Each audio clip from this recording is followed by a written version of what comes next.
ஜஸ்பிரிட் பும்ராவுமே இந்தியாவுக்கு இம்பார்ட்டன்ட் இல்ல. அவர் champions of இன்ஜுரியில இருந்தாரு நம்ம எல்லாருக்குமே தெரியும். அண்ட் ஃபர்ஸ்ட் வீக் வந்து அவர் ஃபர்ஸ்ட் 2 வீக்ஸ் இருக்க மாட்டாருன்னு நம்ம பேசியிருந்தோம்.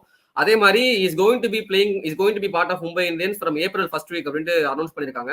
ஒரு டென்டேட்டிவ் டேட் தான், பட் மோஸ்டா வந்து விளையாடுவாரு அப்படின்ட்டு. டோர்னமெண்டோட பாதியில இருந்தாச்சும் அவர் கண்டிப்பா விளையாடுவாரு பும்ரா. ஆமா, மோஸ்டா ஏப்ரல் ஃபர்ஸ்ட் வீக், பட் அப்படி இல்லனா கூட மிட் ஏப்ரல்ல இருந்து ஐ வில் ஸ்டார்ட் பிளேயிங் அப்படினு அனௌன்ஸ் பண்ணிருக்காங்க. எனக்கு வந்து இதுல ஒரு சின்ன கன்சர்ன்ஸ் இருக்கு. அகைன் நம்ம போன இதுல சொன்ன மாதிரி தான், ஒரு இப்போ ஜஸ்பிரிட் பும்ரா பெரிய இன்ஜுரில இருந்து ரெக்கவர் ஆயிட்டு திரும்ப ஒரு இன்ஜுரி ஆவறாரு அப்படின்றப்போ, அது ரெக்கரிங்கா ஒரே இடத்துல ஆகிட்டு இருக்குன்றப்போ I think you should take some rest. BCCI வந்து கொஞ்சம் ஸ்ட்ரிக்டா அந்த பாலிசிஸ் வந்து இன்ஃபில் பண்ணணும் எனக்கு தோணுது. சில பிளேயர்ஸ்க்கு வந்து நீங்க இன்ஜுரியில இருக்கீங்க, ஓகே, நீங்க என்ன கொஞ்சம் ரீஹாப் எடுத்துட்டு ப்ராப்பரா வாங்க. ஏன்னா ஒரு பெரிய டோர் வரப்போகுது இங்கிலாந்துக்கு அகைன்ஸ்டா, ஒரு பெரிய ஓவர்சீஸ் டோர். ஒரு 5 மேட்ச் செஸ் சீரிஸ் இருக்கு. அதுல 5 மேட்ச் டோருக்கு வந்து இது லைக் ஒரு ஒத்திகை மாதிரி பார்க்கலாமா பும்ரா? நீங்க என்ன நினைக்கிறீங்க? மேபி, பட் அகைன் நீ அதுல வந்து பிராக்டிஸ் மேட்ச்ல இருக்கும்ல மச்சான். இப்போ நீ ரொம்ப ரஷ்ஷும் பண்ணக்கூடாதுல. இப்போ ஒரு இன்ஜுரியில இருந்து ரஷ் பண்ணி தான் அவர் திரும்ப இன்ஜுரி ஆயிருக்காரு. நம்ம நிறைய பார்த்துட்டு தான் இருக்கும். எஸ்பெஷலி ஜஸ்பிரிட் பும்ரா பத்தி ஸ்பெசிஃபிக்கா சொல்றேன். ரொம்ப இன்ஜுரி கன்சர்னா இருக்காருன்றப்போ இந்த ஐபிஎல் நீங்க ஆடாதீங்க அப்படின்னு சொல்லிட்டு அது கொஞ்சம் பிசிசி வந்து கொஞ்சம் ஃபோர்ஸ் பண்ணலாம்னு தோணுது. பட் அகைன் நிறைய பிரான்சைஸ் இன்வெஸ்ட் பண்ணிருக்காங்க சில பிளேயர்ஸ் மேல.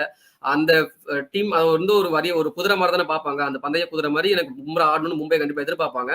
அப்படி இருக்கிறப்போ பிரான்சைஸ் மேல பிசிசி ஒரு கண்ட்ரோல் வைக்கலாமோ அப்படின்னு எனக்கு தோணுது. இல்லப்பா, பும்ரா வந்து உங்களுக்கு எந்த அளவுக்கு முக்கியமோ அந்த அளவுக்கு இந்தியாவுக்கும் முக்கியம். சோ பாத்துக்கோங்க அப்படின்னு சொல்லிட்டு ஒரு இது வைக்கணும்.